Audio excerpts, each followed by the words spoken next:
Hey guys, so in a previous video I picked up a bunch of these APC UPS units for $2 each. These things are battery backups for computers, so when the power goes out, they run off the battery for just long enough for you to save what you were working on and shut everything down. Mine all have dead batteries in them, and I figured if I'm going to replace the battery in here anyway, might as well put a larger one in and get me some extra runtime. APC made 3 versions of these units, all with the same housings but different electronics and batteries inside. So we're basically going to put the battery from the largest unit into the smallest one. Going from 3.3 amp hours to 9 amp hours, the price difference is only $8. In theory, this should increase our runtime at max load from 1 minute to 11 minutes. There are some additional caveats to doing this. I'll save that stuff until the end of the video.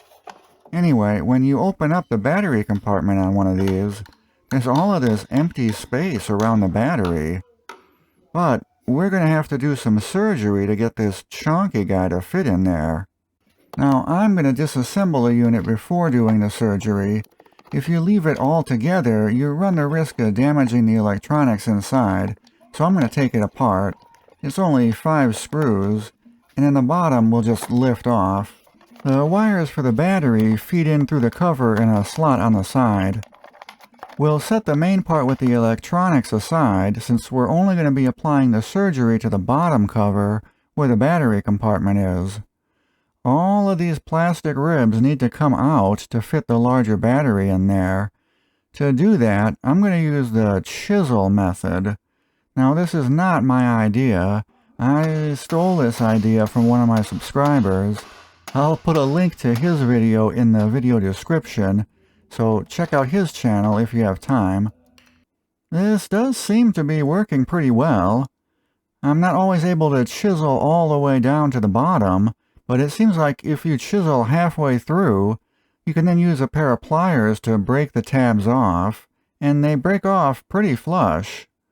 To get these big standoff pieces out, I'm going to cut them as flush as I can with these diagonal cutters, and then we'll try and break the remnants of these guys off flush with the bottom. And with these guys removed, width-wise the battery will fit, but it doesn't sit deep enough down in there. These ribs on the bottom will have to go too. To do that, I'm going to use the chisel to kind of break the connection anywhere where there's an intersection of the ribs. Then I can take my pliers and just twist the pieces off.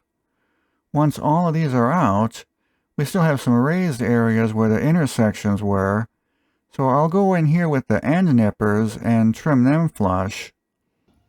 Alright, so now we have a completely cleaned out battery compartment, and our larger battery fits in there perfectly. Let's make sure the cover will still go on. Perfect. So we're ready to reassemble. Now, remember those caveats I was mentioning before? There are 2 different types of battery terminals used on these units. Some have F1 terminals, and some have F2 terminals. The F2 terminals are slightly wider than the F1 ones, so you'll have to measure the terminals on your old battery and make sure the replacement battery uses the same size terminals. The battery I'm using has the F2 terminals, but some of the newer APC units use the F1 terminals, so double check that before ordering a battery. The old battery has a little cover over the positive side. This prevents you from hooking up the wires backwards. The replacement ones don't usually come with this.